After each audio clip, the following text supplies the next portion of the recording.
Hi everyone. So this video is going to cover the professional resume and the pedagogical reflective essay and kind of like some of the materials that you'll need to have prior to our conference starting on the 7th. So I wanted you all to be aware that in Canvas, under both week 13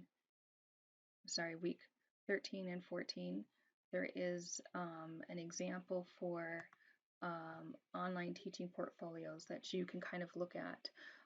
One that I like uses a Google Sites platform, and while he's more of a researcher, um, it's still considered a professional online portfolio.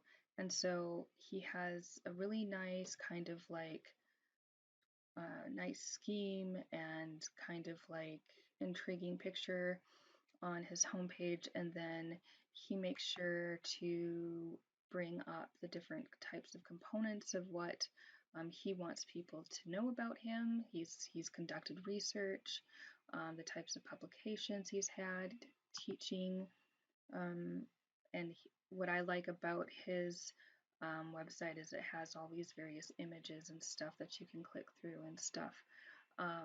But so I think he does a really great job of utilizing the homepage in a way where the homepage is like draws you in, and then the subsequent pages are organized in a way that logically makes sense and houses. It's clear to me as a reader that I know kind of like what these various pages are going to be about, right? And what's interesting is certainly, you know, um,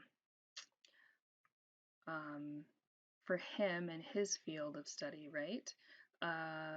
Being able to kind of reference some pretty big names, big research names, is important. So that's why people's right there, right? But for you, particularly in your field, teaching, and then potentially like um, assignment examples or research or in the field work or whatever, you're going to organize what's most important to you from top to bottom, right?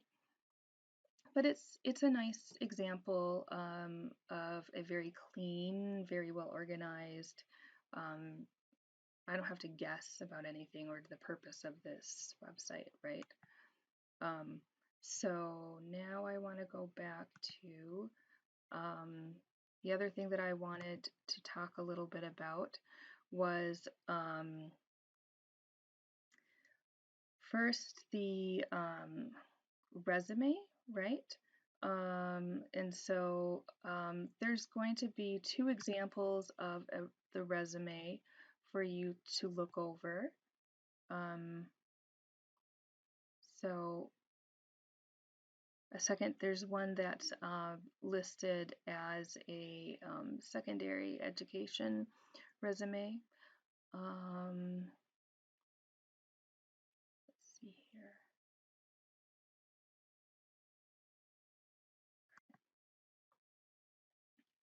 And so it has a watermark because I found it from a, like a teaching resource, if it'll open up at any time soon.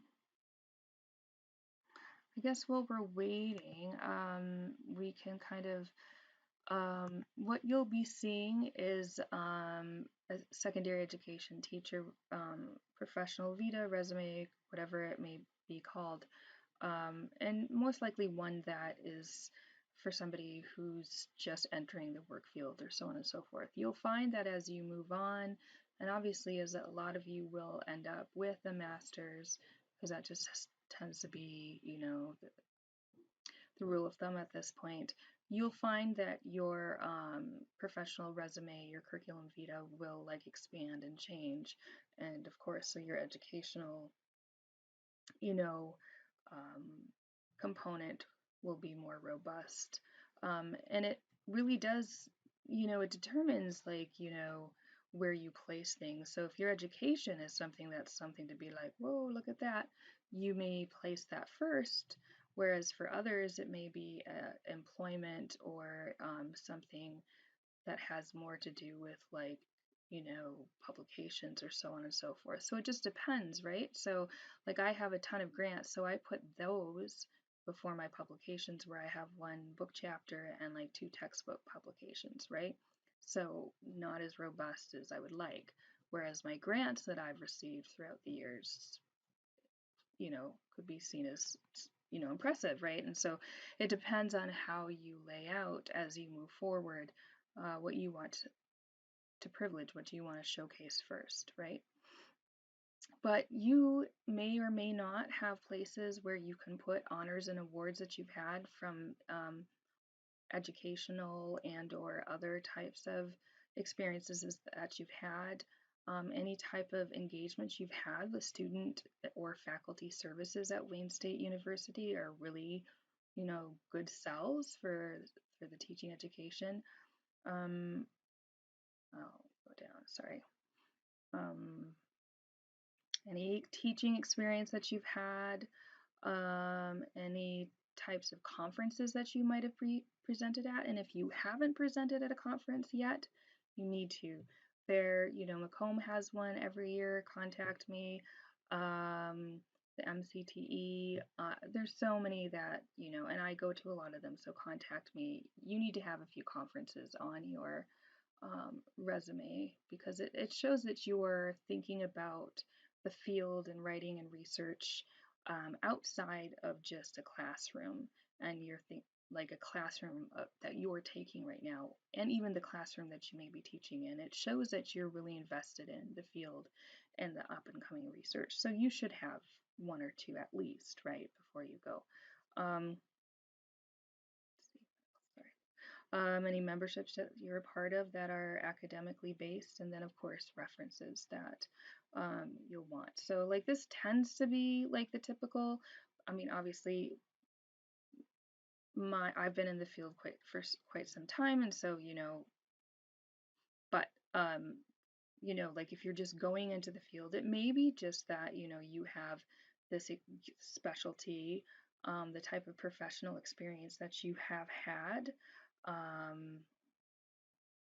as well as where you've gone to school and any credentials or certifications or awards. And so you should be getting or should have some certifications through going through, the secondary education program. So there's an example of kind of what you probably will be creating for the professional resume. As for the, pedagogical reflective essay, I like to liken it, we can go over the requirements, which is like an I believe statement, typically related to what students need to learn or how they learn or whatever it may be, and then demonstration of that in your experiences and your coursework, your exploration and research of pedagogical best practices and so forth, and how you're going to utilize that in your own classroom. That's a pretty typical teaching philosophy statement. The only thing that I'm asking you to do a little bit different is number 5, where then now I'm asking you, can you kind of like give me any feedback that you might have regarding the course design, assignments, whatever that may be, right? But like 1 through 4 is a typical teaching philosophy statement. And like for mine, I've got like 2 different ones, and probably actually more variations of that, but these are the 2 main kind of genres of where you have your typical teaching philosophy statement, where you say, this is when I became a teacher, this is what I teach, and this is kind of like what I believe, right? So I think I go like, I talk about how I frame my classroom around this particular type of pedagogical engagement, right? But there's a lot of really strong statements I create, I do, I believe, like these, because you want to make sure that you're telling the reader you're not passive, like this is who you are, right? And then I go down into describing a few of like the core courses that I teach, but not just describing them, but then starting to say that this is what happens for my students when they are in this type of a classroom with this type of pedagogical approach, right? That they become more active and collaborative and engaged and able to communicate within their future professional discourse community. Like those are some pretty strong statements, right? And saying like this is what I believe or I've seen or researched even, which some of us have been able to do that. um, I myself, like, I can claim that this is what's happening, right? And then I describe another component, which is like service learning. And then, but I don't just say that this is what I do. Then I talk about how students begin to develop a sense of worth and discover various professional experiences in writing and blah, blah, blah. So, like, it's really like a nice balance between here's what I do or here's what I believe, and then here's what will happen or how this will respond to students, right? Because why have a best practice or pedagogical framework or teaching philosophy statement if it doesn't somehow then impact students and their learning, right? And so, you see that I go through a few, and then I even like am lucky enough to be able to say that a lot of the students that I worked with received all these awards and all these different things, right? So this one's from a while ago, but um, the teaching to diversity, I have one, and you'll see it's a little bit more um, personal and almost kind of like starts off as a personal statement and then kind of moves into like my experiences as a writing center director, my experience as an instructor, and my pedagogical, curriculum development, so on and so forth. It keeps, so this one's a little bit different in that I'm applying to a job and I'm trying to show them that my dedication to diversity, my dedication to students doesn't just exist in the classroom, but it exists in my research, it exists in my curricular development, it exists in my outreach, so on and so forth. So this one's a little bit different in that it's not as um, generic as the first one. It's really trying to respond to a particular um, request to be able to demonstrate diversity in a variety of different areas. So this may be something that you would do for one of your job applications, but it may also be for something, say you were applying for, a teaching award or a grant or something like that. So, that could work both ways. All right, so I guess just to cap off then, your reflection is going to ask you to do these things. It's certainly not going to be as long as mine are. Yours are supposed to be one page. But you will see also that I think I posted, I'm quite certain I posted an example of a teaching philosophy statement that's, from somebody who's just finished their degree and are entering into the field. And so this, and it's about, like I said, one page. So that's a nice, kind of template for you to follow as well. Okay, so I will be sending a couple more videos, especially the one on the alternative assignment for the in-class discussion. But shoot me an email, let me know you guys are doing okay, and I will see you soon for conferences.